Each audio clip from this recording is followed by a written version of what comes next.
Muy buenas noches nuevamente con todos. Somos el Ministerio de Profesionales de la Iglesia Evangélica Bautista Oret. Vamos a iniciar con una oración. Por favor, me acompañan cada uno en sus lugares.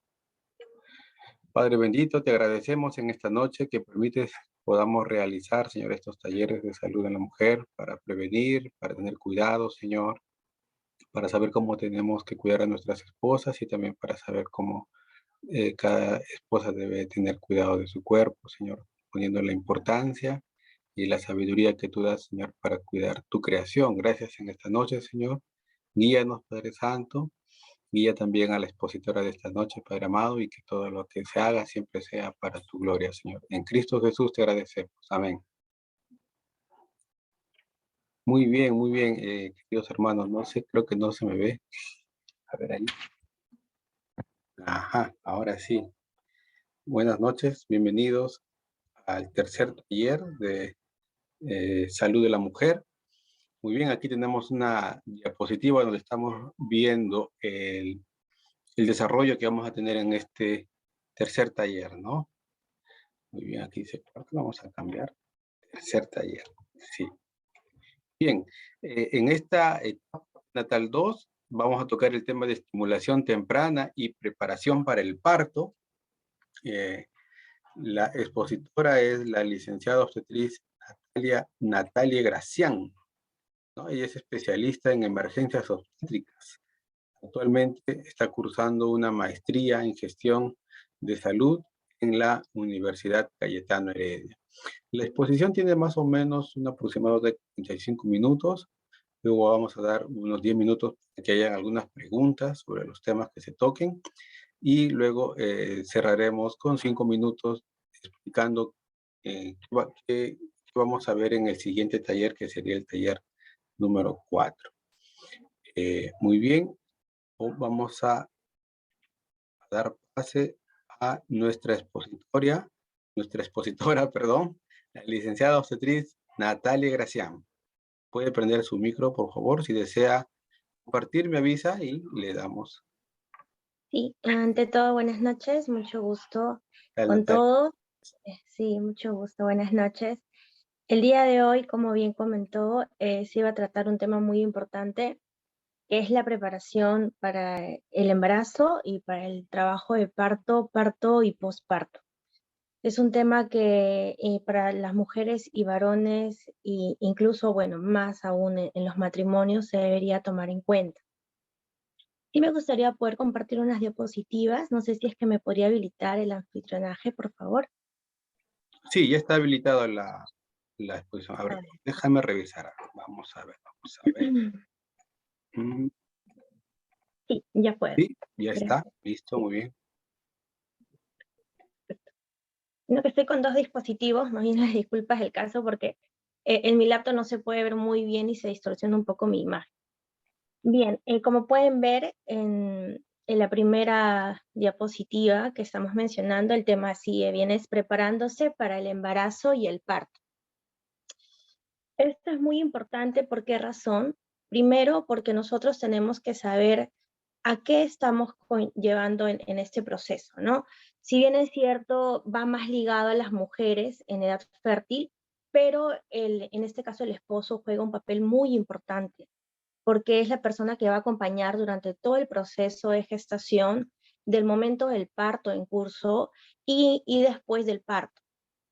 Para esto he tocado unos temas muy importantes que, a ver, vamos a ver aquí, voy a compartir pantalla. Si pueden verlo, perfecto, ahora sí. La importancia, yo no puedo hablar de psicoprofilaxis obstétrica y estimulación prenatal y una preparación solo enfocándome en estos dos procesos, sino tengo que abarcar también el control prenatal, que es de suma importancia en la gestación. Como pueden ver, la importancia del control prenatal es vital para poder llegar a la mujer y tener unas condiciones óptimas en este proceso. De esta manera, al llevar un control constante en cada control de embarazo, va a evitar algún riesgo o complicación que se pueda dar. Si es que en el caso encontraran alguna alteración o un riesgo en este tiempo, tomar las medidas de prevención y diagnosticar oportunamente para un manejo adecuado. Como ven en la pantalla, reducir los riesgos de sufrir alguna alteración o enfermedades para tratar oportunamente a la gestante.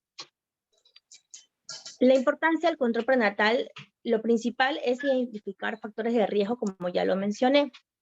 Para esto hay que prevenir, diagnosticar y un tratamiento oportuno. ¿Qué marca esta importancia del control prenatal? Identificar estos factores de riesgo. El primero es valorar el peso materno. Recuerden que en el embarazo, usualmente una gestante con un peso normal puede subir de 12 a 15 kilos. Cuando tiene una disminución de su peso al inicio de la gestación, puede aumentar un poco más de 15 kilos.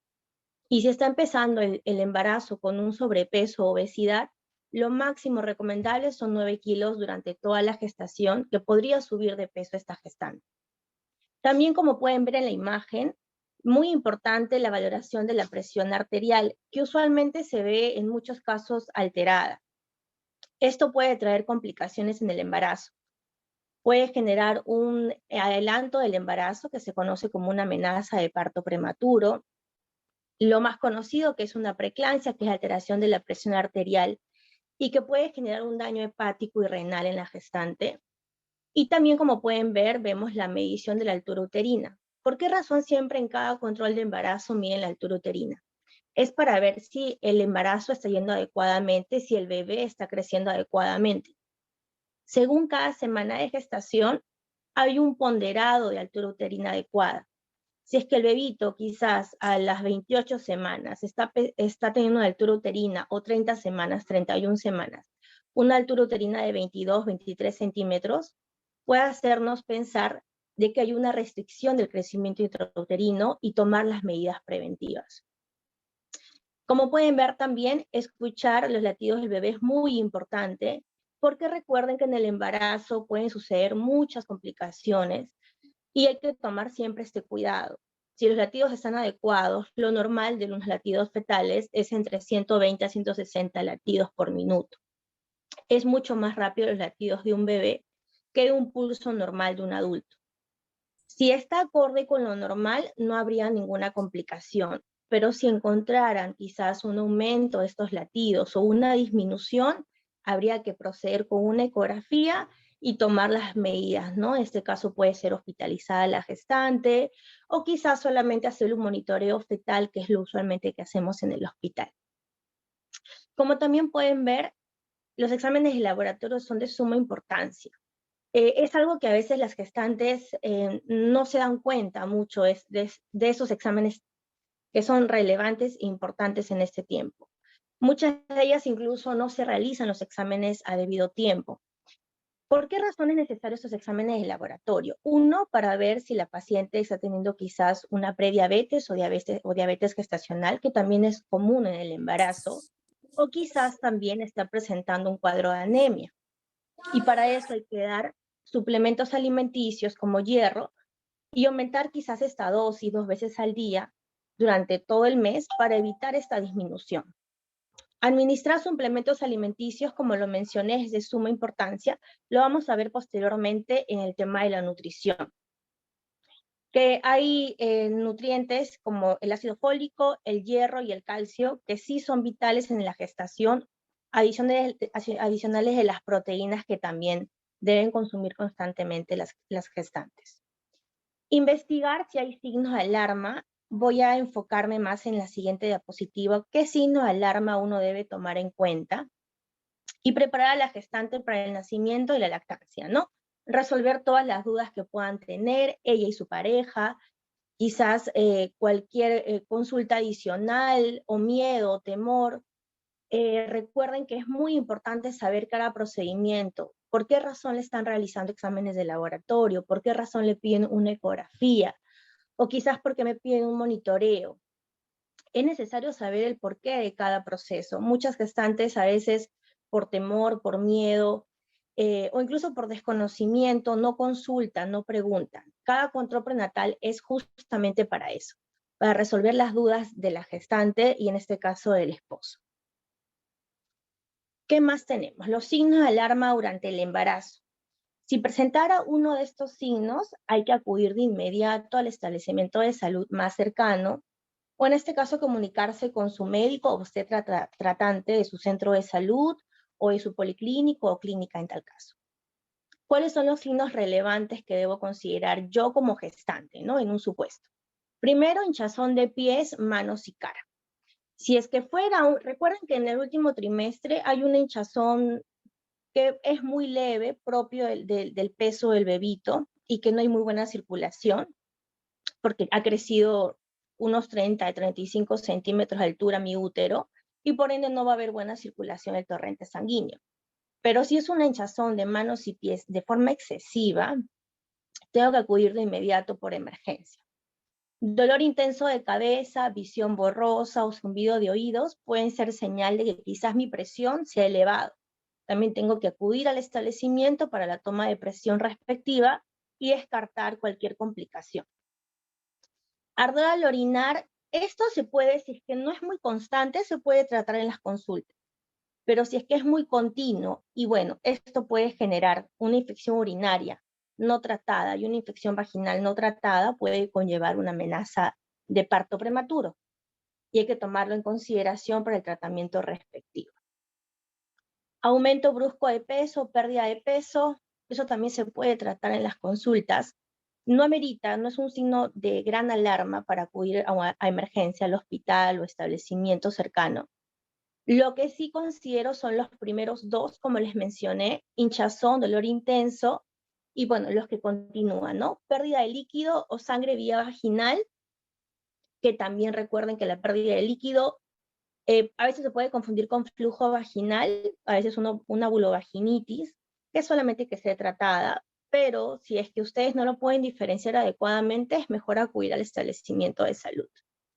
Pérdida de sangre también hay que descartar de quizás no sea una amenaza de aborto en los primeros meses del embarazo, o quizás una amenaza de parto prematuro, o quizás alguna complicación de la placenta que ya se lo diagnosticarán en el momento. Dolor intenso en la boca del estómago también puede ser quizás un índice de una presión elevada, fiebre y escalofríos hoy en día muy común por el tema del COVID, o quizás está generando una infección urinaria que le está presentando, que puede llevar a ser una pilonefritis y puede generar fiebre en la gestación. Y disminución o ausencia de movimientos también es muy importante. Si ustedes sienten que su bebé no se mueve como rutinariamente lo hacía, es mejor acudir al establecimiento de salud más cercano. Bien, la siguiente, los derechos de una gestante que deben conocer. Primero, recibir información de forma clara y precisa, todas las veces que ustedes lo requieran, en cada control de embarazo.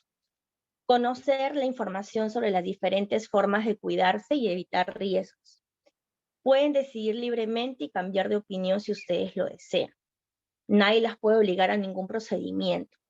Si bien se requiere hacer estos procedimientos, pero nadie las puede forzar. Depende del paciente. Aparte, en cada procedimiento ustedes firman un consentimiento informado, en el cual ustedes autorizan a proceder a realizarles este proceso, ¿no? Ser escuchada y expresar sus dudas con la obstetra que está siendo tratada, o con el médico general, o con el ginecólogo en este caso. Saber la razón de cada procedimiento que te realizan, como se los mencioné, es muy importante saber por qué me piden exámenes de laboratorio, por qué me piden quizás un perfil bioquímico, un hemograma completo, o por qué me piden una ecografía. Hay que saber que las ecografías comunes y las principales, diría yo, es la ecografía genética, que es de las 11 a las 14 semanas, la ecografía morfológica de las 22 a las 24 semanas de gestación, y bueno, por último, una ecografía Doppler para ver si hay un adecuado flujo sanguíneo. Eso yo considero que son las principales en el embarazo, pero hay ecografías obstétricas de rutina que también se pueden hacer, que son generales, ¿no? Para ver el peso del bebé, la placenta si está adecuadamente insertada, el ponderado fetal que es propio del peso del bebito, si está adecuado, si no hay circular de cordón en el embarazo, en el cuello. Eso también hay que saber identificarlo a tiempo para el momento del parto, ¿no? Eso casi siempre se diagnostica en el último trimestre, que es lo importante, para ver si es que va a ser el parto vía vaginal o vía cesárea. Y bueno, ser tratada con respeto, es muy importante, ¿no? No porque el profesional es la persona que quizás está que lleva los controles de ustedes, no le da derecho quizás faltar ese respeto o no ser cortés, ¿no? Y explicarles todo lo que ustedes tienen dudas, porque es necesario poder resolver estas dudas, ¿no? Más en el embarazo, que es un proceso nuevo para una primeriza. ¿Qué más tenemos? Las responsabilidades de una gestante. Al igual como los derechos, también hay responsabilidades que ustedes deben cumplir cuando se embaracen. Primero, cumplir con todos los controles prenatales que se les designa. Mínimo son 6 controles de embarazo, pero recuerden que si ustedes llevan adecuadamente desde las 5, 6 o 8 semanas de embarazo, inician sus controles, deberían llegar a tener durante todo el embarazo unos 9 a 11 controles, que es lo común. Seguir las indicaciones médicas y realizar los procedimientos que se les soliciten, en este caso los exámenes de laboratorio y ecografías respectivas. Y bueno, la nutrición y alimentación era el tema que les iba a mencionar, que iba a tocar más a fondo posteriormente. Aquí vemos que es muy importante nutrientes esenciales en el embarazo. ¿Y cuáles son? Los principales. El hierro, como les mencioné, es un mineral esencial, ayuda a mantener sano el sistema inmunológico, evita la anemia en la gestante. Las necesidades de hierro se duplican durante el segundo y tercer trimestre. ¿Y cuáles son los alimentos ricos en hierro? Bueno, creo que la mayoría lo conoce. El hígado, la sangrecita, el bofe, el pescado, las legumbres, los vegetales, que son muy importantes y deben consumir interdiario una gestante. ¿Qué más? El ácido fólico, vitamina B9, esencial para la producción de glóbulos rojos y síntesis de ADN, y también para evitar un defecto en el tubo neural del bebé. Esto incluso se debería consumir y deberían suministrarlo antes de salir gestando. Posteriormente voy a explicar por qué razón. Los suplementos de hierro y ácido fólico durante el embarazo deben tomarse continuamente, diario, vía oral. Incluso hoy en día, gracias a las farmacéuticas, existen suplementos de diversas marcas que traen todos los componentes necesarios para el embarazo. Ya no amerita tomar una pastilla de cada uno como antiguamente se hacía, ¿no? Hoy en día incluso trae vitaminas, calcio, ácido fólico, hierro en una sola pastilla. Y bueno, el ingesta de ácido fólico debería comenzar, como bien lo mencioné, 3 meses incluso antes de la gestación. Por lo que les comenté, evitar un defecto en el tubo neural del bebé. ¿Qué puede generar este defecto del tubo neural del bebé? Labio leporino, espina bífida. Vamos a ver en un momento imágenes para que más o menos conozcan aquellos bebés que quizás no han recibido el ácido fólico adecuado durante el embarazo. Y bueno, lo común es 30 a 60 miligramos de hierro y 400 microgramos de ácido fólico, ¿no? Diariamente. Y como bien lo mencioné, la carencia de hierro y ácido fólico durante el embarazo puede afectar negativamente a la salud tanto de la madre y del bebé en desarrollo, ¿no? Como pueden ver en la imagen, ¿no? Labio leporino, paladar hundido, espina bífida. Y todo está en tomar adecuadamente esos suplementos, ¿no? 3 meses antes de la gestación, pero si en el caso sucede que no lo pudieron tomar 3 meses antes para la preconcepción, para poder concebirlo, lo toman desde ni bien ustedes se enteran que están gestando. El calcio, esencial para la integridad del hueso de la mujer y el desarrollo esquelético del feto. Durante los últimos 2 trimestres y el periodo de lactancia debe ser mayor esta ingesta, y lo común es 1200 miligramos al día, acompañado siempre de su vitamina D, pero también tenemos, como les mencioné, farmacéuticas que venden ambos, calcio más vitamina D en suplementos diarios, para que puedan consumirlo en una sola cápsula. ¿Qué más tenemos? Evitar, ya todos lo sabemos, el cigarro, tomar bebidas alcohólicas y automedicarse. Y los cuidados durante el embarazo también tienen mucho que ver con una preparación. En este caso, una preparación en la lactancia materna. Si bien en el embarazo ustedes no van a dar de lactar en ese momento, sino posterior al parto, ustedes deben ya realizarse los masajes adecuados para ayudar a que los pezones puedan formarse adecuadamente y no tener complicaciones al momento de la lactancia, para que tampoco les haga muchas grietas en los pezones del recién nacido. La higiene durante el embarazo también es muy importante para evitar infecciones vaginales, como lo mencioné, que pueden llevar a una amenaza de parto prematuro. Y la recreación y el descanso, dormir mínimo sus 8 horas, hacer ejercicio moderado, practicar técnicas de relajación, disminuir el estrés que puede generar el trabajo y también disminuir las relaciones sexuales. No están prohibidas en la gestación, pero sí debe ser muy pocas veces. ¿Por qué razón? Porque al continuamente tener relaciones sexuales en una gestación, puede generar también una amenaza de aborto o una amenaza de parto prematuro. Hay que tener cuidado con eso. Y bien, ¿qué es la psicoprofilaxis obstétrica? Que también tiene que ver con la preparación de la gestación adicional a los controles de embarazo, adicional a los cuidados que uno debe tener, a la alimentación adecuada. La psicoprofilaxis obstétrica es muy común hoy en día y gracias a Dios en todos los establecimientos en general uno va a encontrar un servicio de psicoprofilaxis. ¿Qué viene a ser psicoprofilaxis obstétrica? ¿No? Viene a ser un conjunto de actividades, procedimientos, técnicas ligadas a qué? A brindar una preparación óptima a la gestante durante el proceso del embarazo, del parto y el posparto, acompañada también con la participación de su esposo, o sea, el padre del bebé, y de la familia en torno a ella. ¿Y desde cuándo uno debería iniciar con la psicoprofilaxis obstétrica? Lo común es de las 28 semanas se recomienda empezar con estas sesiones, ¿no? Que vienen a ser 7 sesiones y que siempre van a estar ligadas casi hasta 4 semanas antes del parto, hasta las 36 semanas o 35 semanas. Es una clase por cada semana, una sesión por cada semana, y en cada semana tocan diversos temas importantes para una preparación y educación adecuada en la gestación. La pareja que se involucra en la preparación e interacciona con otras parejas durante estas clases experimenta una vivencia completa, diferente, responsable y gratificante del nacimiento de su bebé. Se involucra en este proceso tan hermoso que es la gestación.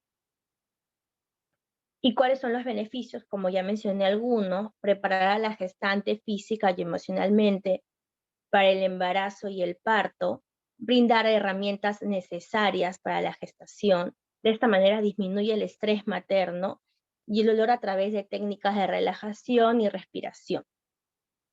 Adicionalmente, también es un beneficio brindar conocimiento acerca de los cambios físicos, psicológicos que puede presentar la gestante en este periodo, los hábitos saludables, como bien lo mencioné, en el embarazo y cómo actuar en el momento del parto, ¿no? Que es importante, es vital poder saber cómo sobrellevar ese trabajo de parto. Fortalecer el trinomio madre-padre-bebé, contribuir a un mejoramiento de la comunicación de ambos, fomentar en la gestante, en la pareja y la familia una actitud positiva ante el embarazo, así no haya sido un embarazo planeado, pero fomentar este vínculo que solamente se puede lograr en esas sesiones, ¿no? Porque el vínculo, recuerden que uno lo tiene cuando conoce a la persona, pero mientras se le ve a uno nacido, es muy complicado poder generar este vínculo, pero gracias a las sesiones de psicoprofilaxis y estimulación prenatal, se logra generar este vínculo y fortalecer. Bueno, también brinda un soporte a las buenas relaciones familiares, y como bien mencioné, es muy importante el momento del trabajo de parto. ¿Por qué razón? Recuerden que en una primeriza el trabajo de parto puede durar incluso a 10, 12 horas. Recuerden que el cuello debe dilatarse a 10 centímetros para el parto vaginal, si en el caso sea un parto vaginal. Y para esto uno tiene que tratar de sobrellevar todas estas horas, todo este proceso adecuadamente. ¿A través de cómo? De técnicas de relajación. ¿Cuáles son las más comunes? Las que voy a mencionar ahora. Ejercicios de respiración. La respiración cumple varias funciones. Una, distrae el dolor, lleva más oxígeno a tu cuerpo y de esta manera evita que haya una disminución de los latidos cardíacos fetales del bebé y calma las náuseas y vómitos que suelen verse en el trabajo de parto y otras molestias que puedan sentir. ¿Qué más? Tenemos lo que viene a ser posiciones neutrales, ¿no? Durante el trabajo de parto no es necesario que uno se mantenga acostada. Incluso hoy en día se practica mucho en los hospitales y en las clínicas el desconectar a la paciente, porque recuerden que la paciente cuando ingresa en trabajo de parto se le coloca una vía periférica solamente salina de cloruro de sodio, para evitar cualquier quizás, si es que rompe membranas, poder hidratar, si es que bajan los latidos fetales, poder también hidratarla, o incluso si completara, ya está preparada para colocar la oxitocina y todos los medicamentos necesarios, ¿no? El trabajo de parto.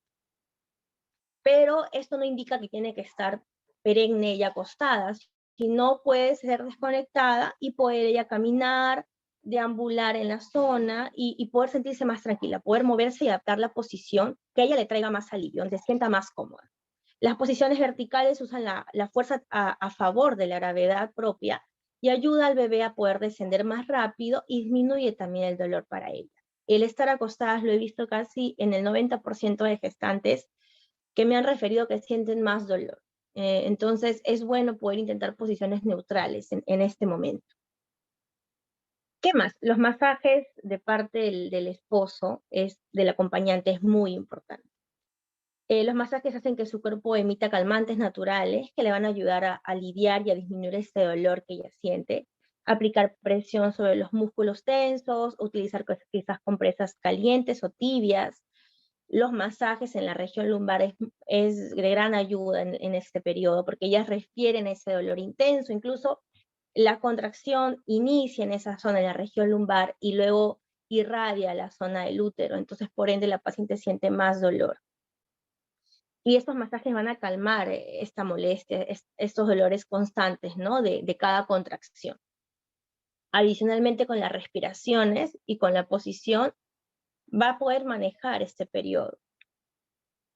Y bien, como pueden ver en la imagen, son fotos de sesiones de psicoprofilaxis obstétrica.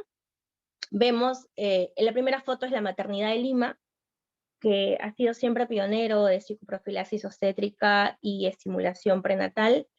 Bueno, actualmente por la pandemia no se están dando estas sesiones por un tema de cuidado, pero yo espero que posteriormente, cuando disminuyan los casos, puedan de nuevo aperturar este servicio tan importante.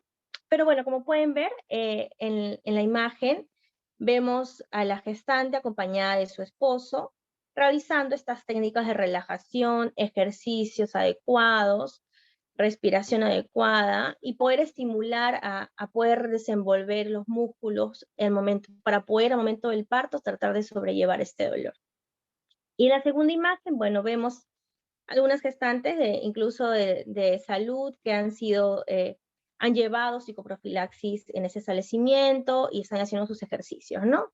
Creo que es una ceremonia. Siempre lo bonito de estas sesiones es que termina con un baby shower, ¿no? Como una despedida o clausura, ¿no? de estas sesiones de aprendizaje y educativas, ¿no? Siempre termina con un compartir entre todos los papás y mamás que han sido partícipes de este proceso.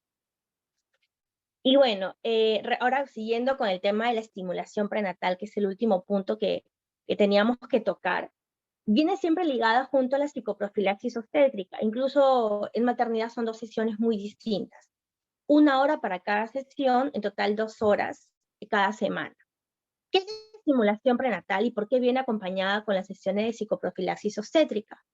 Porque son técnicas y es un proceso que ayuda a promover el aprendizaje en los bebés intraútero, optimizando el desarrollo mental y sensorial de estos mismos, ¿no? Es también un conjunto de actividades que realizan durante la gestación y que van a enriquecer al bebé por nacer en su desarrollo físico, emocional y social. Y esto va a ayudar también a fortalecer el vínculo madre, papá y bebé. Como pueden ver, los beneficios de la estimulación prenatal, ¿cuáles son? Estimula y mejora la interacción de la madre, del padre y del bebé en formación. Desarrolla un vínculo afectivo en el niño y en los padres y en la familia. Y promueve la salud física y mental del niño por nacer. Adicional, también optimiza el desarrollo de los sentidos, que son la base para este aprendizaje. ¿Por qué razón? Porque usan diversos medios para poder estimular este aprendizaje, ¿no? Se conectan siempre y se comunican constantemente con el bebé intraútero. Desarrolla la comunicación, el lenguaje, el vocabulario, la memoria, el razonamiento y la inteligencia social de este bebé, y lo estimula prenatalmente al bebé. Esto generará y logrará que posteriormente este menor esté más exploratorio en general al ambiente que lo rodea, le guste más investigar, esté más despierto, ¿no? Es muy importante porque ha sido estimulado intraútero. Y tenga un pensamiento flexible, ¿no? Permitiendo los nuevos modos de interrelación con el mundo que lo rodea. Tener mejor concentración, pero sobre todo el mayor beneficio de la estimulación prenatal es mejorar esta interacción madre-padre y recién nacido. Como pueden ver en la siguiente imagen, vemos que la estimulación prenatal aquí se realiza a través de quizás escribiendo una carta, como muchas veces se da, una carta de todo lo que le quisieras decir al bebé por nacer. Y lo leen en el momento a través, como pueden ver, de dos embudos, ¿no? Que es usado y tratan de asemejarlo a un teléfono. Escuchan siempre canciones de recién nacido, le cantan a su bebé, realizan ejercicios, lo estimulan con diversas formas, ¿no? Motora, audiovisual, sonora. Es muy importante tanto la estimulación prenatal como la psicoprofilaxis obstétrica en el embarazo. Y mi recomendación como obstetra es de que puedan, si es que en algún momento llegaran a ser padres y poder vivir esta hermosa etapa de gestación, es que puedan tomarse el tiempo para poder vivir estas sesiones. Son 7 sesiones, una por semana, incluso se pueden adaptar a sus horarios, mañana o tarde, diversos horarios, y poder llevarlas. Son muy importantes, como ya lo mencioné, y los beneficios son muchísimos. Así que yo les recomiendo de que si en algún momento ustedes llegan a tener un bebé, puedan tener estas sesiones, ¿no? Muy educativas e importantes. Y bueno, para terminar, quería leer este versículo que es muy bonito, que, bueno, es de Jeremías, capítulo 4, versículo 5. Antes que yo te formara en el seno materno te conocí, y antes que nacieras te consagré. Te puse por profeta a las naciones. Y otro versículo que se relaciona mucho con la gestación es: tú fuiste quien formó todo mi cuerpo, tú me formaste en el vientre de mi madre, te alabo porque eres maravilloso lo que has hecho. En Salmo 139, versículo 13 al 15. Eso es todo. Muchas gracias por su atención. Muy bien, gracias, muchas gracias, Natalie, por la exposición. Si hubiese alguna consulta, alguna pregunta en la sala, tengan la libertad de abrir sus micrófonos y plantear la pregunta.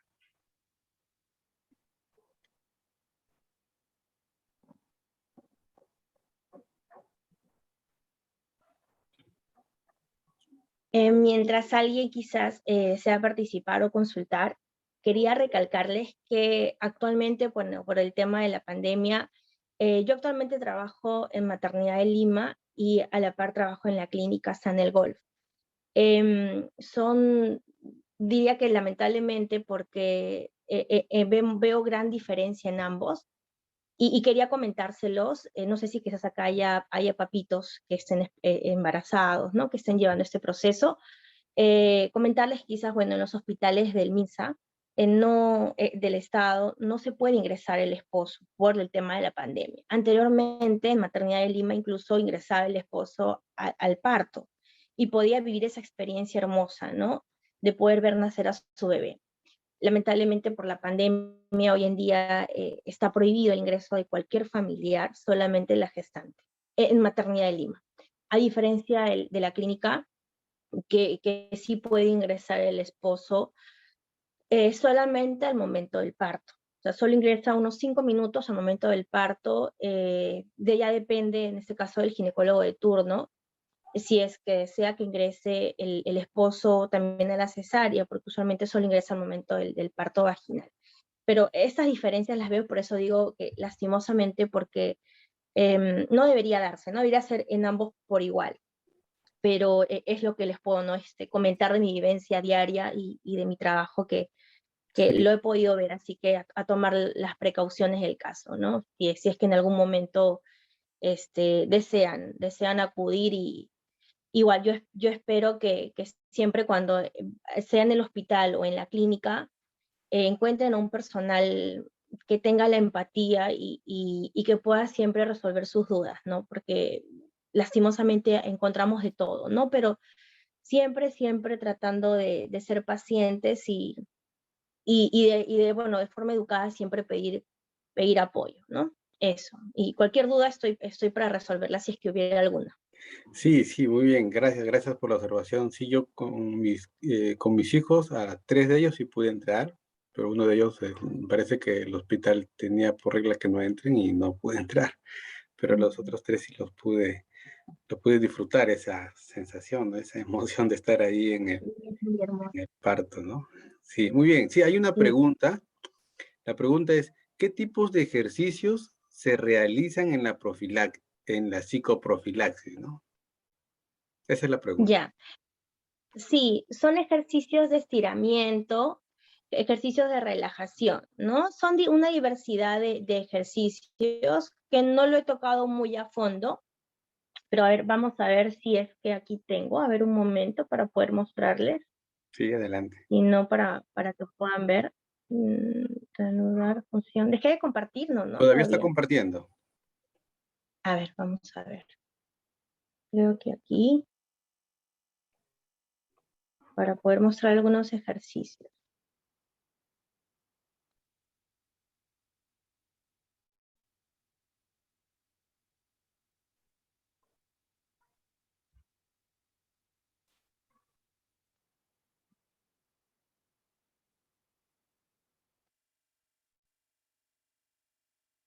Y aquí está, a ver, una función de compartir.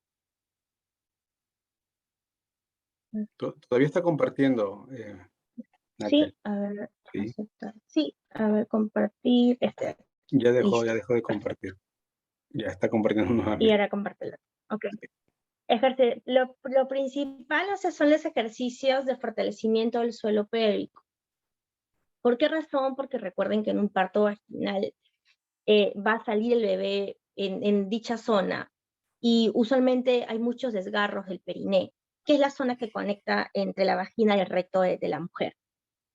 Entonces, para evitar un desgarro, usualmente en las primerizas siempre se hace un pequeño corte, ¿no?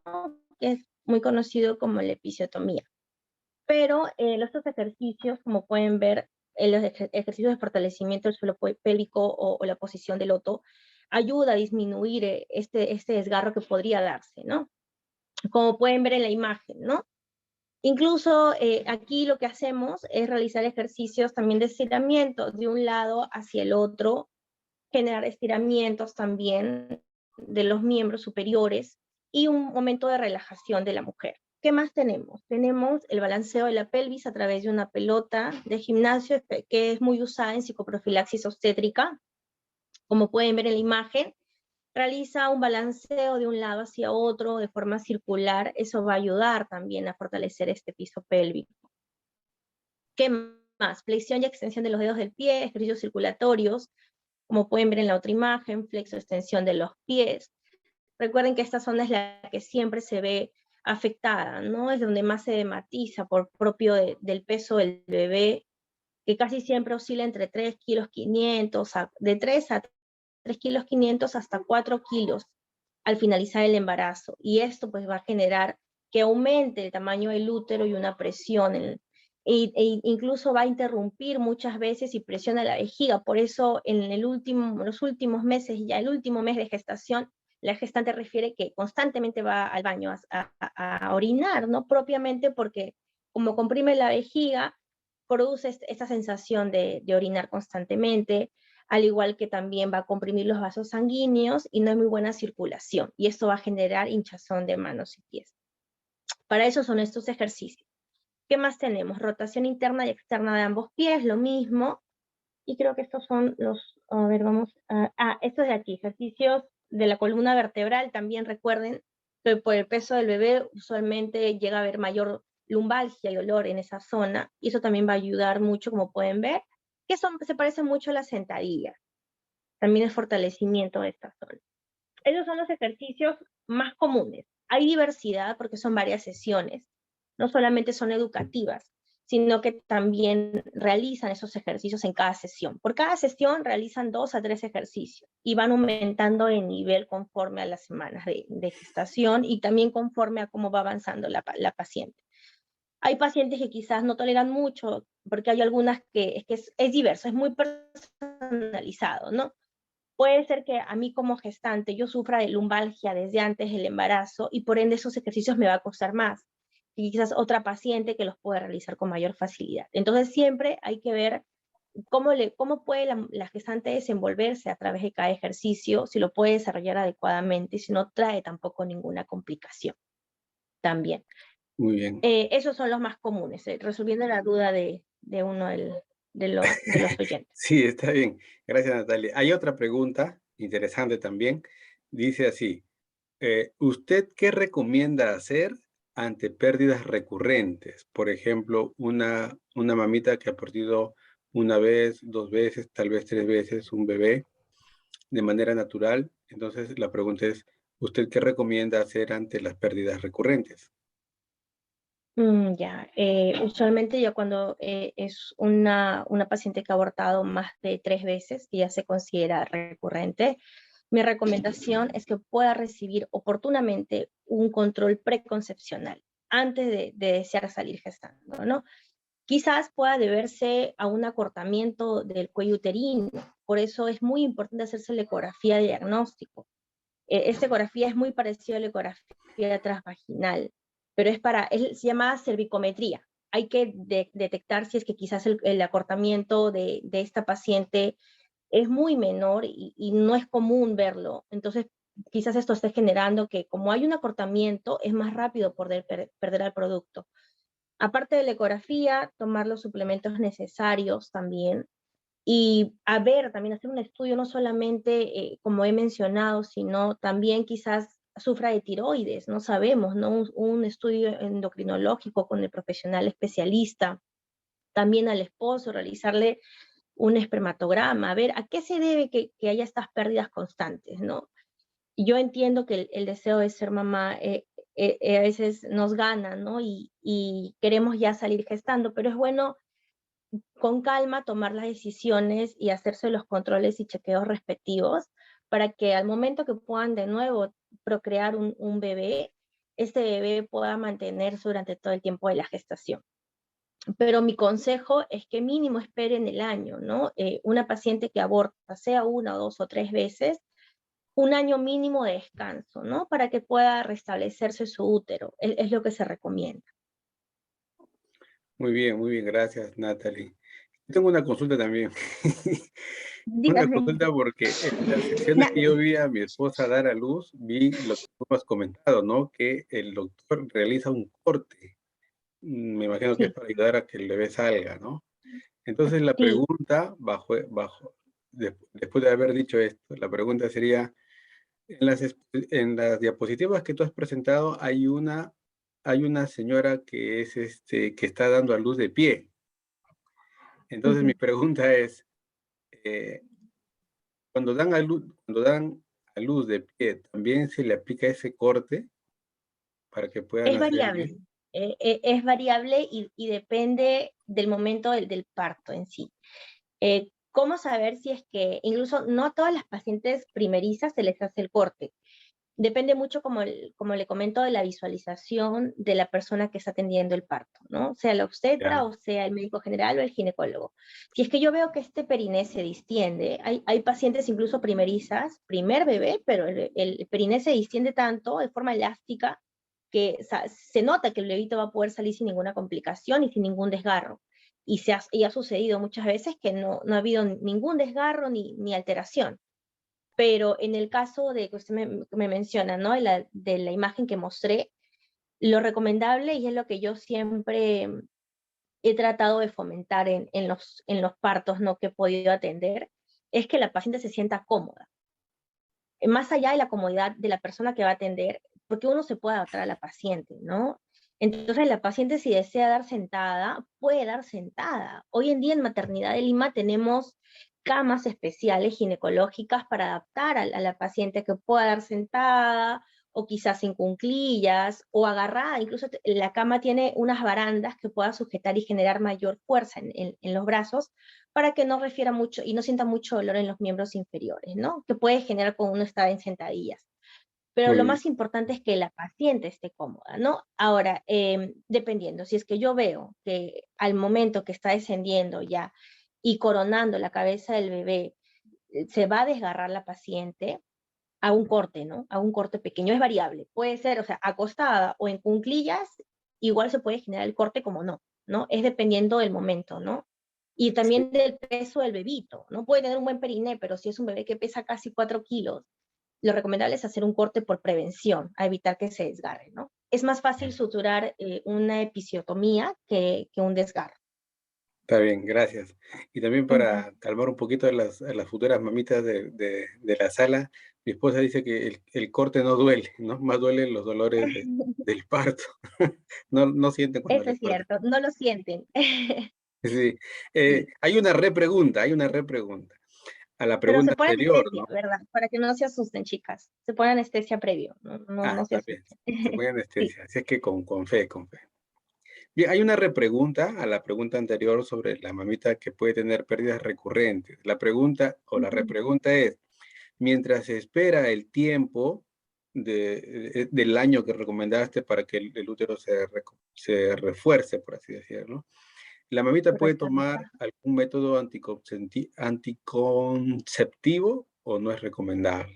Claro que sí, incluso me faltó agregarle que se cuide con un método anticonceptivo, puede usar incluso un método hormonal, dependiendo, ¿no? Hay que ver también el peso de la paciente, ¿no? Mayor de 60 kilos, por ejemplo, el implante no se recomienda. Perdón, un índice de masa corporal de 30, no se recomienda el implante. Mayor de 60 kilos, dependiendo también de la talla de la paciente, ¿no? Pero hasta un sobrepeso podríamos colocar la ampolla de 3 meses, que también es muy común y que es de larga duración. Adicional al método que use, en este caso sea preservativo o método hormonal, puede ella también consumir suplementos alimenticios, ¿no? Que viene a ser el ácido fólico y el hierro para evitar un defecto en el tubo neural del bebé. Y de esta manera también ayuda a restablecer su útero. Entonces es necesario, ¿no? Ambos por igual. Muy bien, gracias por la respuesta. Bien, espero que haya satisfecho las respuestas muy puntuales, me parecen muy puntuales. Gracias, Natalie. Si no hay alguna otra pregunta,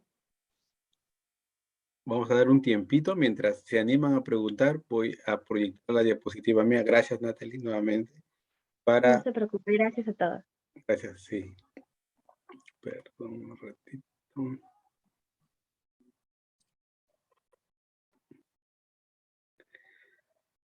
Muy bien. No veo más preguntas, entonces creo que vamos ya dando por terminada el taller. Una Agradecemos a Natalie por la pregunta, exposición. ¿Hay una disculpe. pregunta? Sí, por favor, ¿la puedo escribir o la digo por acá? No sé. Siéntete con la libertad de expresarlo, Milton, no hay problema. Ok. ¿Es normal que las personas que hayan tenido pérdidas recurrentes ya no quieran tener hijos? Esa es mi pregunta. Muchas gracias. Natalie, ¿estás?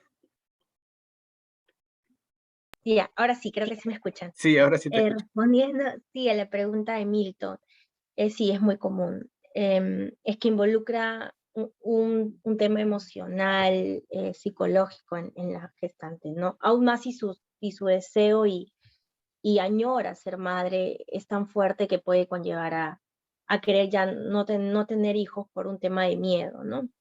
De lo que pueda suceder, porque las experiencias de perder un bebé y posteriormente realizar la limpieza, porque cuando ya es un bebé mayor de 10, 11, 8, 10 semanas, a veces no solo con las pastillas lo puede eliminar, entonces hay que proceder a hacer un legrado o una MEU, y ambos son un poco traumáticos, diría yo, dolorosos.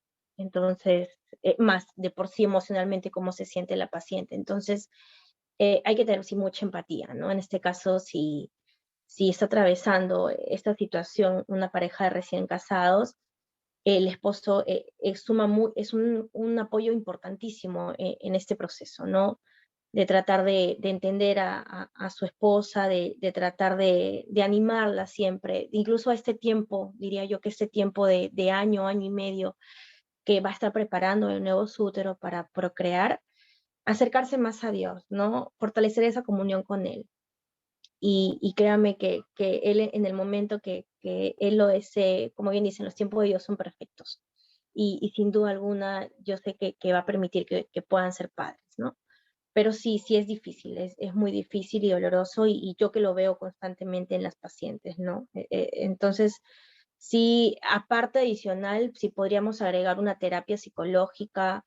Hay muchos hermanos en la iglesia que hay psicólogos que juntan, ¿no? La palabra de Dios con terapias y es muy bonito.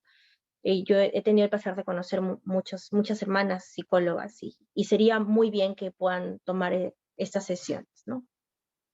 Muy bien. Gracias, Natalie, por la respuesta. Antes de terminar, si hay otra pregunta, siéntase con la libertad. Una consultita. La fecha que nos dice que va a llegar, sí, bueno, ¿no? ¿Se puede pasarse esa fecha? Por ejemplo, nos dice tal fecha va a llegar, ¿no? Nuestro bebé. Pero ¿qué? ¿Se puede pasar Ya te esa fecha? entendí. Ya, la fecha probable de parto. Ya, Gracias, sí. gracias, hermana Rosa. Sí. Sí, la fecha probable de parto usualmente concuerda con las 40 semanas de gestación, pero pueden pasar, sí, hasta una semana más, hasta las 41 semanas. Hasta las 41 semanas de gestación. No les da contracciones, por más que caminan, por más que quizás toman chocolate, ¿no? Y creencias que a veces pueden tomarse en cuenta y que ayudan a veces a generar contracciones, pero aún así no hay ninguna contracción, tienen que internarse. A las 41 semanas exactas cumplidas, ese mismo día llevan toda su maleta con la ropa del bebito, los pañales del recién nacido, pañales para ustedes, todo como para internarse, porque ya ese día se quedan internadas. Ahora, ¿cuál es el proceso brevemente? Inducen el parto a través de oxitóxicos artificiales, como la oxitocina, ¿no? O el misoprostol, dependiendo el caso. Y con esto va a ayudar a que comience a dilatar. O sea, crean contracciones artificiales, que va a generar que comience a dilatar el cuello uterino y entra en un trabajo de parto. Se realizan usualmente 2 inducciones. Si más de 2 inducciones son fallidas, ya lo que procedería es una cesárea, ¿no? Por inducción fallida sería el motivo de la cesárea. Pero intentan primero un parto vaginal, que es lo recomendable. Ya, muy bien, gracias, Natalie. Creo que sí está claro, ¿no? O sea, si llega la semana, intentar el parto, si se pasa una semana, intentar el parto natural, si no, asistir para que haya una intervención, ¿no? Muy bien, gracias. Ya no quiero decir gracias porque salen preguntas. Hay otra pregunta más, la voy a leer. Un ratito, por favor. Dice así, sobre el corte tardío del cordón al bebé para que tenga muchas más defensas, ¿es verdad? O sea, ¿es verdad Sí, que demorando un poco el corte le da más defensas al bebé? Esa es la pregunta. sí, lo que ocurre es que el clampaje, conocido como el clampaje tardío del cordón umbilical, eso se realiza sí al momento del parto. ¿Por qué razón es muy importante? Porque recuerden, o bueno, la persona que atiende va a evidenciar que la conexión del cordón umbilical entre el bebé, el recién nacido y la placenta, aún va a haber un torrente que va a generar, incluso ¿cómo uno se da cuenta que ya hay que hacer el corte o el clampaje y corte posteriormente? Porque va a dejar de latir. Cuando deja de latir quiere decir que ya no está brindando o ya no hay ese torrente sanguíneo que está llevando la sangre al bebé. Esto va a ayudar para mejorar su anemia y para que el bebito también se encuentre más vigoroso al momento del parto, para que pueda adaptarse mejor al ambiente actual, ¿no? Porque recuerden que deja el ambiente intraútero para estar en un ambiente a un medio ambiente que es distinto a lo que él vivía. Entonces, sí es de suma importancia, si el bebé no tiene ninguna complicación, se esperan los 3 minutos postparto. O sea, ni bien nace el bebé, 3 minutos que deje latir el cordón umbilical, realizan el clampaje y corte tardío de este cordón. Son 3 minutos exactos. Pero si el bebé trae complicaciones, sí hay que proceder a cortar precozmente, ¿no? Bien. Eso solamente se ve al momento del parto, ¿no? Y la pregunta es, se dice, o sea, la pregunta enfocada que si demorar o generar un tardío genera más defensas en el bebé, ¿es verdad? Sí, sí, sí. Sí, Sí, es hay verdad. mejora su anemia, mayores defensas, claro que sí. Está demostrado a través de investigaciones. 3 Correcto. minutos posterior. Ujú. Listo, gracias. Hay otra pregunta, mira, está saliendo otra pregunta. Dice así, dice, estimulación temprana. ¿Se puede hacer en casa desde el embarazo? ¿qué técnicas básicas se pueden realizar? Mi recomendación es que la estimulación temprana, y igual que la psicoprofilaxis obstétrica, ¿se pueden llevar de casa de forma virtual? Sí, por el tema de la pandemia. Pero sí siempre acompañado y supervisado de un profesional. En este caso, la obstetra es el personal indicado para estas sesiones. Sí, mi recomendación es que puedan llevar sesiones que tengan la orientación, ¿no? Y que puedan explicarles los procesos, porque no solamente es, como les mencioné, ¿no? Las técnicas de relajación, los ejercicios, la comunicación y conexión madre, bebé y papá, sino también es explicarles el porqué de cada procedimiento, ¿no? Y de cada ejercicio. Entonces sí, mi recomendación es que puedan llevarlo de forma virtual o presencial, pero acompañado siempre de un profesional capacitado. Correcto, correcto. Mira, ha salido otra pregunta más. Muy bien, dice así, si una madre cesareada, si una madre es cesareada, ¿es probable que sus hijas den a luz también por cesárea o no, no influye? Ya, si es que cesárea, a mí me encanta cuando preguntan, de verdad es muy bonito. Es muy lindo porque veo ese deseo de aprender y esas dudas que pueden haber. Y bueno, respondiendo a la pregunta que me hice, cuando es una cesárea puede tener chance vaginal, sí, pero hay que esperar 2 años como mínimo. Ahora, si es que ya tiene 2 cesáreas, ya no hay forma de que pueda hacer parto vaginal. O sea, sí o sí va a ser cesárea la tercera, ¿no? La mayor de 2 cesáreas, indicativo de que las que siguen van a ser cesáreas. Por eso se recomienda de que máximo, si ya soy cesárea doble, o sea, 2 veces, es mejor que mi segunda cesárea me ligue las trompas por prevención. Es mi Ah, ya, recomendación. ya, Sí, porque está bien, o sea, hay riesgo de rotura uterina en cesáreas. Hay que tener cuidado. Rotura uterina, hemorragia postparto y muerte materna. Hay que tener mucho cuidado con eso. O sea, no es porque quizás nosotros no queramos que tengan más hijos, no, al contrario. Es por un tema de los riesgos que pueden haber, ¿no? En una paciente cesárea doble o triple, o 4 veces incluso he visto, ¿no? Hay que tener cuidado con eso. ya, entonces la Y una recomendación que cesárea, das sí. es Ujú. 2 cesáreas. Sí, y una cesárea, si no hay, o sea, si yo soy cesariada una vez, pasó mis 2 años, 3 o 4 años. ¿Puedo dar parto vaginal? Claro que sí. Pero hay que ver por qué razón se dio la primera cesárea. Porque si la primera cesárea se dio por estrechez pélvica, mi pelvis nunca va a cambiar, va a seguir siendo la misma. Entonces no va a poder salir por ahí otro bebé. Hay que de nuevo hacer cesárea. O sea, hay que ver con qué condición fue la primera cesárea. Ya, está bien, correcto. Ujú. Eh, y está bien lo que nos has dicho, nos ha aclarado bien. Y otra pregunta, lo voy a tratar de plantear mejor, ¿ya? La pregunta anterior es, si una madre ha tenido una hija y esta hija ha nacido por cesárea, ¿esa hija cuando sea madre también tendrá que dar a luz por cesárea o no influye? No, no influye, nada que ver, no. Al contrario, eso ya depende de la fisionomía de cada mujer. Es variable, ¿no?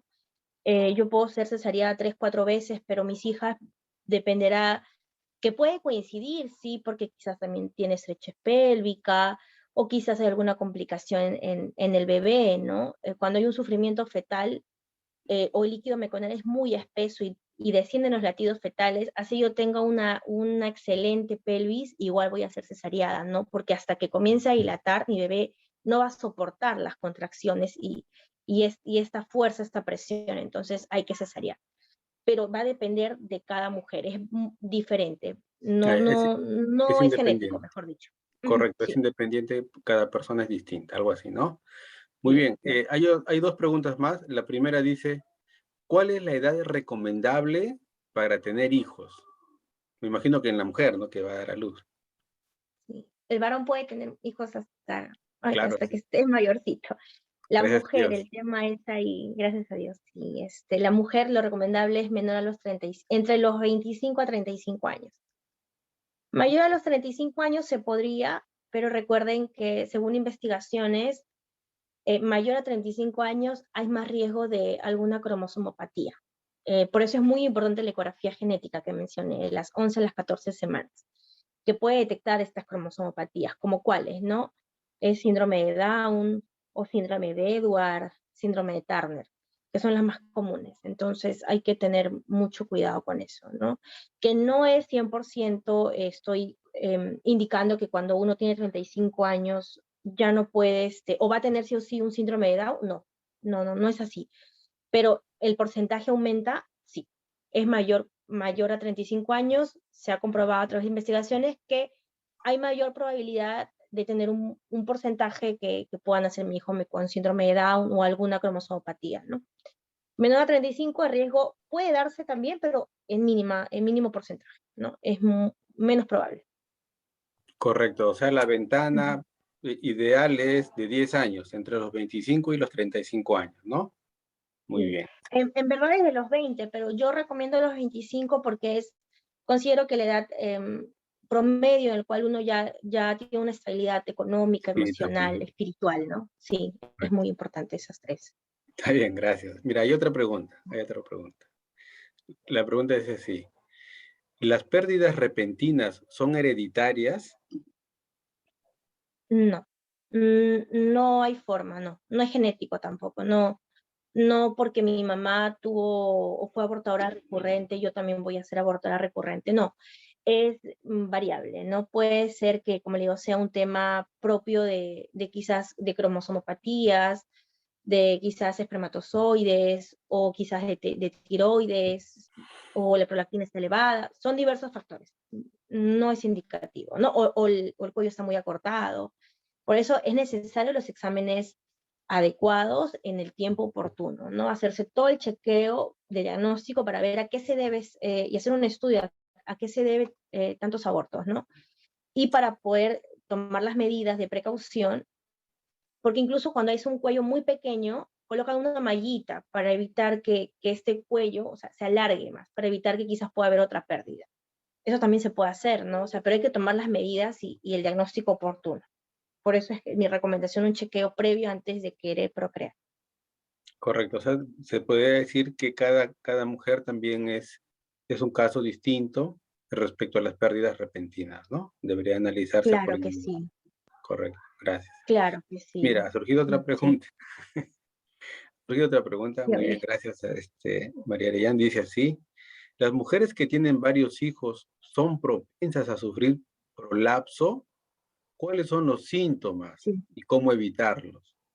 ¿Cómo evitar el prolapso, no? ya. Sí, el prolapso incluso no siempre son más propensas, sí, porque recuerden que uno al dar un parto vaginal va a pujar constantemente. Y ese pujo va a generar que pueda haber, que este piso pélvico que justo mencionaba los ejercicios se debilite. Y obviamente los músculos que sostienen este piso pélvico van a comenzar a decaer y va a llevar a un prolapso en sí, ¿no? Ahora, no siempre se da por partos vaginales. Yo he conocido muchas personas que por gripes mal curadas, por toser constantemente, también te lleva a pujar. Y eso genera también que debilite y una debilidad en el piso pélvico, ¿no? Y en estos músculos que lo sostienen. Por ende, comienza a haber un decaimiento de la vejiga y del útero.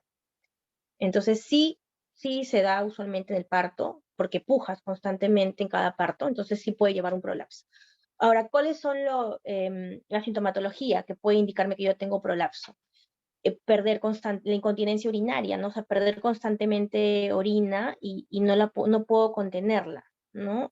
O toso o me río y pierdo un poco de orina. Eso puede ser señal, ¿no? Ahora, puede ser que también incluso a veces no lo podamos evidenciar de esa forma, pero comienzas a sentir muchas molestias porque ya está colgando un poco el útero en la zona externa, incluso es visible, hay que tener mucho cuidado con eso. Por eso es bueno hacerse sus chequeos constantemente, el Papá Nicolau una vez al año, pero ya si es que no hay ninguna complicación, puedes realizártelo después de 3 años. Pero sí es necesario porque es la única forma con un examen ginecológico ver si hay una posibilidad de un prolapso. Y también existen mallas para que ya no haya, es para curar el prolapso, ¿no? Para que ya no haya este descendimiento del útero y de la vejiga. Sí se puede tratar a Muy tiempo bien. también. Muy bien, gracias Natalie. Yo quisiera repreguntar a esto, por lo que has expuesto, me da una curiosidad. Entonces, lo que entiendo es que el prolapso da por la presión o la fuerza que la mujer realiza en el momento del parto, ¿no? Pero dijiste también que Ujú. realiza otro tipo de fuerzas y presiones también en su cuerpo. Entendería yo, y ahí la Claro. pregunta, ¿no? Entendería que deberíamos, Claro, bueno, yo he tenido familias, sí, sí. así, disculpe. Sí, sí, te termino la pregunta. Sí, siga, Sí, siga. entendería que deberíamos aprender a centralizar nuestra fuerza en ciertos lugares, tal vez para no tener el prolapso, pero me parece que al hacer esta fuerza, las mujeres están centralizando la fuerza en el vientre, ¿no? Por eso es que ocurre esto. Supongo, ¿no? Por eso te pregunto. Lo que pasa es que es algo que no se puede controlar. El pujo genera, genera una debilidad, ¿no? Sea un pujo por parto vaginal o quizás sea, como le digo, por tos o por cargar mucho peso también. Entonces es variable, pero lo que sí, constantemente pujos que uno realice en el transcurso de su vida puede llevar a generarte prolapso. ¿Y por qué digo que no es indicativo que sí o sí solamente el parto me genera? Porque como justo cuando le interrumpí, disculpe, yo tengo familiares que han tenido prolapso y que solo han tenido un parto vaginal. Entonces no por más Pues, partos a veces te indican, ¿no? Que puedes tener prolapso, pero ha sido por gripes mal curadas, por toser constantemente, por cargar peso, porque igual debilita el piso pélvico, son músculos. Ahora, correcto. ¿cómo disminuir esto? Como usted dijo, si bien con los ejercicios. Hay ejercicios de sentadillas, como bien mencioné, que fortalece este piso pélvico. Incluso ustedes colocan en YouTube ejercicios para fortalecer el piso pélvico y les van a aparecer una serie de ejercicios y ustedes pueden practicarlos en casa. Y esto va a disminuir la posibilidad de tener prolapso con el paso de los años, ¿no? Muy bien, gracias, gracias. Hay una pregunta más. Me parece que esta ya es la última para ir cerrando, por favor. Eh, la pregunta dice así, dice, ¿qué meses son los más peligrosos en cuanto al embarazo? Lo voy a leer mejor, ya, disculpa. Dice, los meses más peligrosos en el embarazo y cuándo se considera que un embarazo es riesgoso. ¿Sí, Ya. sí se entendió? Lo leo de nuevo. Em, sí. ¿Cuáles son los meses donde hay más riesgo, no? Sí, En el los meses embarazo. más peligrosos en el embarazo y En el cuándo se embarazo, considera que un embarazo es en un riesgoso. embarazo de riesgo. Ya. Bueno, la primera pregunta, ¿no? Los meses diría yo que son de mayor riesgo, son los primeros 3 meses, 12 semanas. ¿Por qué razón, no? Porque es donde más se evidencia los abortos. Recuerden que a veces en las primeras semanas aún el bebito no está implantado adecuadamente. Demora en implantar. Y para esto se recomienda mucho cuando hay amenazas de aborto, porque no de un momento a otro se da el aborto en curso. Tiene que haber unas señales previas. En verdad, el cuerpo y de verdad la sabiduría de Dios es increíble, que el cuerpo te avisa si es que tú tienes, o sea, o quieres perder o que se desprenda, en este caso, el embrión. ¿Cómo te das cuenta? Porque te comienza a dar dolor pélvico, como cólicos menstruales. Aparte de eso, es una señal. No significa que tienes que tener todas las señales que voy a mencionar, pero basta que tengas una, hay que tomar reposo, porque es posible una amenaza de aborto. Una es el dolor pélvico como menstruación, cólicos menstruales. Lo segundo son manchitas, que pueden haber manchitas marrones en la truza o al momento de limpiarte, con moquito incluso, con rezagos de moquito o de flujo vaginal. Estos son indicativos de que posiblemente en cualquier momento pueda venirse un aborto en curso. Y cuando ocurran estas señales, que ya es indicativo de una amenaza de aborto, hay que de inmediato acudir al control prenatal o emergencia al establecimiento o clínico o policlínico para que tenga el tratamiento oportuno. En este caso existe la progesterona, que se da, son hormonas que ayudan a fortalecer y a que tu embrión se implante adecuadamente, a fortalecer el útero y que el embrión se implante y de esta manera no perderlo. Aparte, adicional el reposo, que es muy importante, un reposo absoluto incluso, al menos la primera semana, donde ya cuando se implanta bien, ya no hay tanto riesgo, ¿no? Y no hacer ningún trajín, no tener estrés, que es lo que se recomienda. Y con eso va a marchar bien la paciente. Diría yo que ese es el periodo más riesgoso en el embarazo. También Tres. se podría considerar las últimas semanas de gestación, porque puede arrancar en cualquier momento el parto y siempre la gestante debe estar acompañada de alguna persona cercana, ¿no? En su hogar, por si en algún momento necesita acudir de emergencia, ¿no? Por las contracciones o por una Claro, pérdida de líquido. Y la última pregunta era, ¿cuándo se considera una gestación riesgosa, ¿no? O de así. peligro. Ya, diría yo, bueno, hay diversidad de patologías, pero diría que las que sí se deberían considerar son cuando hay alguna patología de la placenta, ¿no? Un desprendimiento prematuro de placenta o una placenta previa como diagnóstico, que se diagnostica a través de la ecografía, que explicándolo a palabras sencillas es que está delante la placenta del bebé. Lo correcto es que el bebé esté delante de la placenta al momento del parto y que se ubique de esa forma en las últimas semanas de gestación. Pero cuando la placenta está primera, puede generar una hemorragia y eso puede llevar muerte de inmediato del bebé y de la mamá. Diría yo que ahí es una de las patologías de mayor complicación. Placenta previa, desprendimiento prematuro de placenta, reposo. La paciente, la recomendación es que ya no trabaja. Muy bien, gracias. Gracias, Natalie. Me parece que ya esa es la última pregunta. Gracias por aclarar todo. Me parece que es muy gratificante y ir conociendo, preparándonos para este tiempo de embarazo, ¿no? De tener a nuestros hijos, de cuidar a nuestras esposas, para que estén bien y todo pueda salir muy bien. Gracias, Natalie. Gracias a Voy ustedes y muchas bendiciones. sí, de aquí te vamos a invitar para otra actividad también, ¿ya? Para que nos Gustosa, sigas gustosa. ayudando. Muy amable, gracias. Te invito a Cuídense quedarte mucho. todavía para terminar. Gracias. En Ya. nuestras próximas fechas, en los talleres, nos quedan 3 talleres. Estamos en el tercero de 6.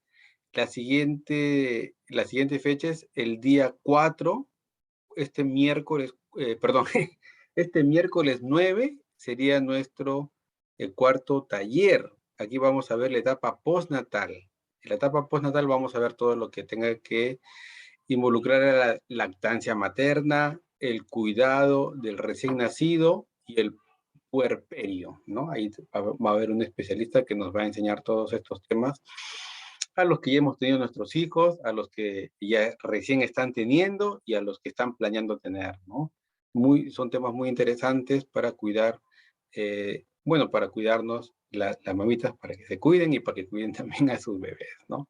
Muy bien, vamos a terminar con una oración y con esto ya vamos dando finalizado el taller. Bendito Padre, te agradecemos, Señor, en esta noche que has permitido, Señor, conocer un poco más, Señor, y revisar un poco las técnicas, Padre, que tú permites que se investiguen y que podamos tener para mejorar toda esta etapa, Señor, que tienen nuestras esposas en el tiempo de el alumbramiento, del embarazo y todo el cuidado que se pueda tener para, Señor, cuidar y también para cumplir, Señor, el objetivo que nos has dado, que es de multiplicar y reproducirnos, Señor, según lo que tú ya has planeado en cada una de nuestras vidas, bendito Padre. Bendice a la exponente, a la expositora de esta noche, bendito Dios. Cuídala, provéela, bendito Dios, y que tu palabra nunca falte en su vida, Señor. En Cristo Jesús te agradecemos por esta noche, Señor. Amén. Muy bien, gracias, hermanas. Pueden saludar. Amén, gracias. Voy a dejar de compartir para... Ahí están. Pude tomar una fotito. ¿Cómo están? Buenas noches. Espero que les haya sido de edificante este tiempo para poder tener los cuidados necesarios, ¿no? Hermana Doris, qué gusto verla. Hermana, ¿cómo Juan, está? hermana. Bueno. Muchas Gracias, gracias, hermano Miguel. hermanos. Hermano Luis, bendiciones. Bendiciones. Gracias, hermanos, bendiciones. Ha sido muy interesante la charla. Gracias, hermana Gracias, Nelly. hermanos. Bendiciones, hermanas. Hermana María, buenas. Gracias también. Bendiciones, hasta luego. Gracias, Nito. Cuídense. Gracias, Natalie. Disculpe, Gracias, Natalia. ¿Sí? como el teléfono es nuevo, no sé cómo configurarlo. No se preocupe, hermana. Ya le esperamos el miércoles para la reunión. ¿Alguna pregunta? Creo que quería preguntar algo, hermana María. No, ¿no? ¿O sí? No, ya pregunté. Ya, está bien, hermana. Muy bien, gracias por asistir. Cuídense, que Dios los bendiga. Hasta luego. Gracias por tu tiempo, Natalia. Gracias, Natalia. Te vamos a Dios llamar le luego. bendiga. Nilton, muy Bueno, amable. Cuídense. Dios le bendiga. Bendiciones, Dios le Demos bendiga, un abrazo. hermano. Así es. bendiciones, hermanos. Nos Hasta luego. vemos.